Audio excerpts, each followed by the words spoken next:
Welcome back, everybody. This is part 3 of making your bootstrap dress form. Today we're going to talk about some marking and cutting tips. I made sure that I took some notes as I was doing my cutting and my marking to make sure that I share these tips with you. Before I get started on that, I do want to talk about a couple things that I forgot to record yesterday when I was doing the cutting. The armhole cover for the body, it says self-cut to, that's your main fabric, but they say stabilizer cut to. When they say stabilizer, they don't mean interfacing. Stabilizer is aligning.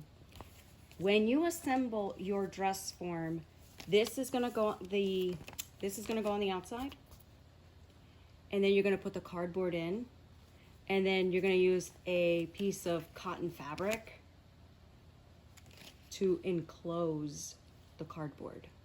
That's what that's for. So any scrap piece of, like I'm using cotton, this is like a fabric that I use for testing stitches or whatever. So nobody's gonna see it. That's one. Next, armhole cover for the arm. Here they say lining. It's the same thing. Okay, when you're looking at your arm, you're going to, this is gonna be your outside. You're gonna slip the cardboard in there, and then this is what's gonna hold the cardboard in place. Now, for your shoulder yoke, this says self-cut one, obviously because they're telling you only to do it for one arm, and then lining, cut one. You will see this lining. So pick something that you're gonna be happy with. Let me show you what that final product looks like. So this is your arm. Am I looking at it? Yeah, okay. Here is the arm. That's the lining. So this lining will show. So pick something that coordinates and goes well, or you know, just whatever you want, but everybody's gonna see it. So that's that. Let's get these out of the way.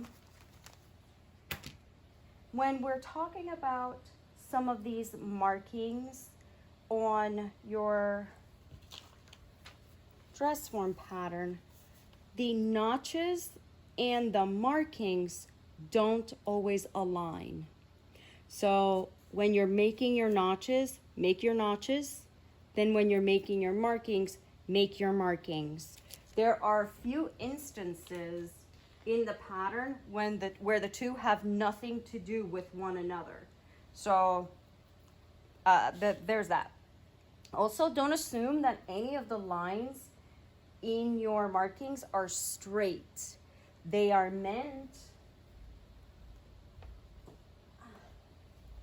they're meant to curve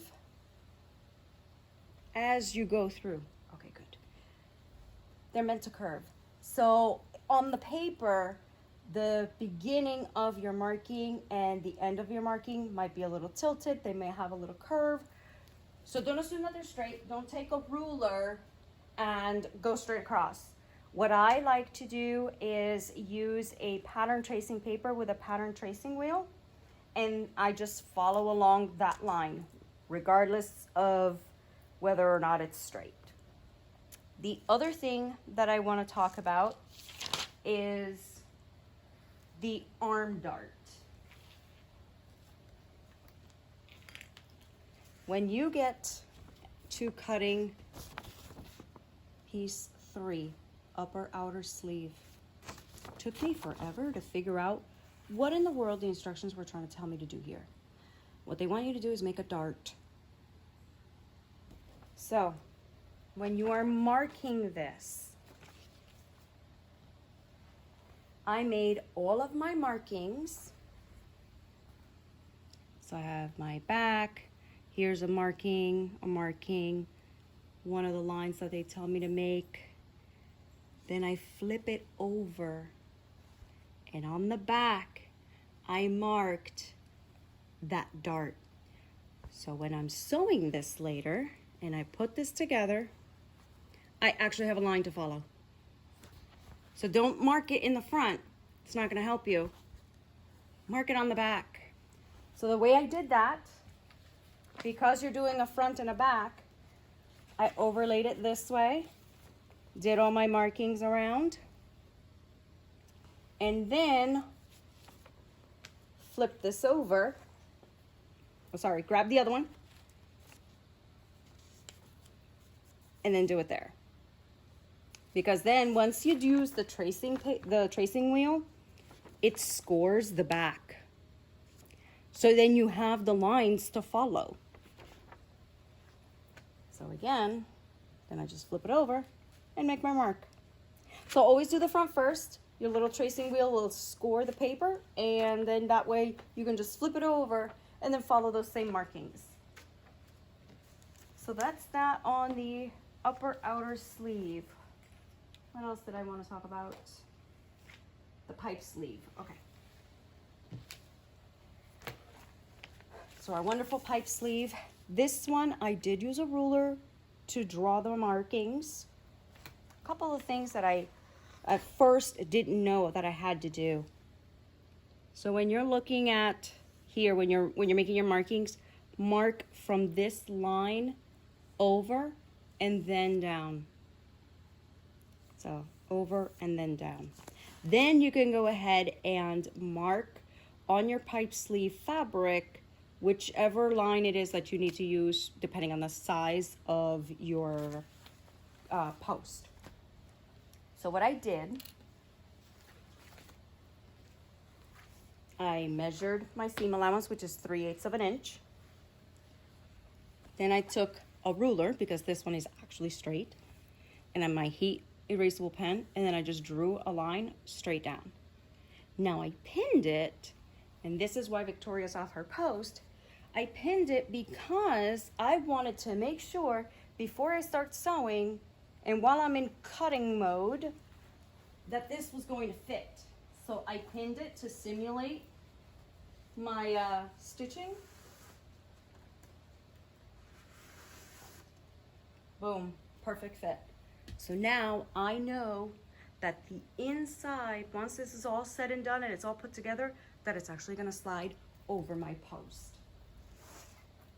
So I strongly recommend that you do that just to make sure that the lines were fine. And then if it's too big, too narrow, you can adjust it before you start sewing and putting things together and then find out they don't fit later. Let's see what else.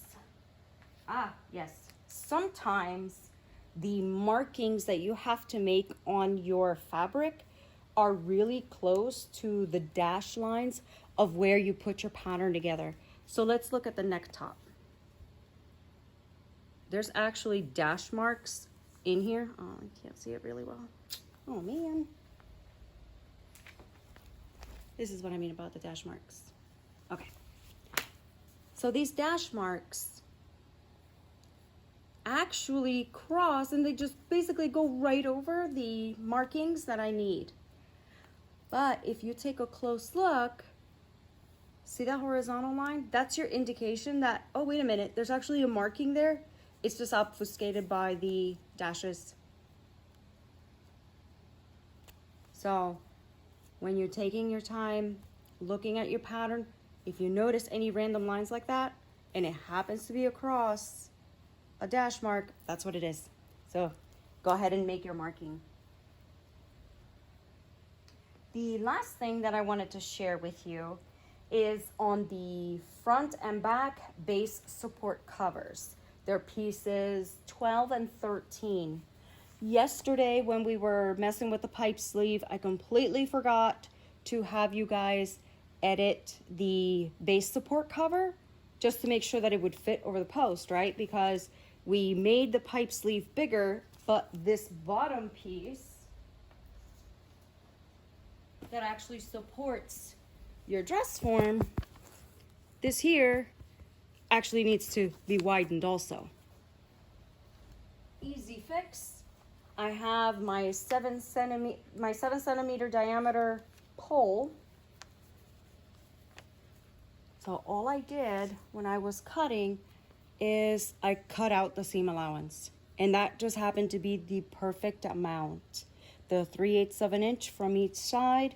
My post in inches is about 2 3/4 of an inch. So that was perfect. So all I'm doing now is just moving the seam allowance to the inside. I know that it's a fit because I took my pieces. It looks oblong, but remember that we're gonna also put a zipper in between there.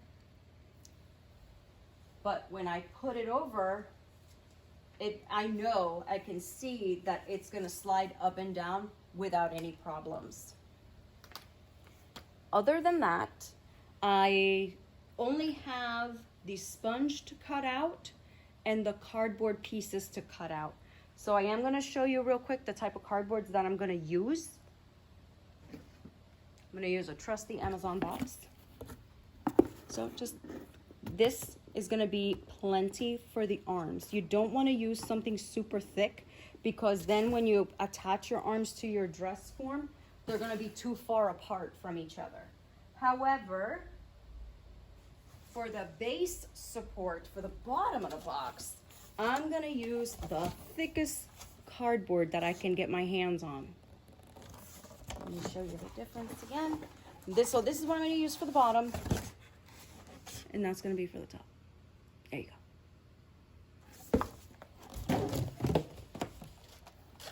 So I'm gonna cut out cardboard armhole covers, base support, and then my neck top. For my neck top, I showed you that I'm just gonna use the sponge to cut it out. I'm just gonna take the pattern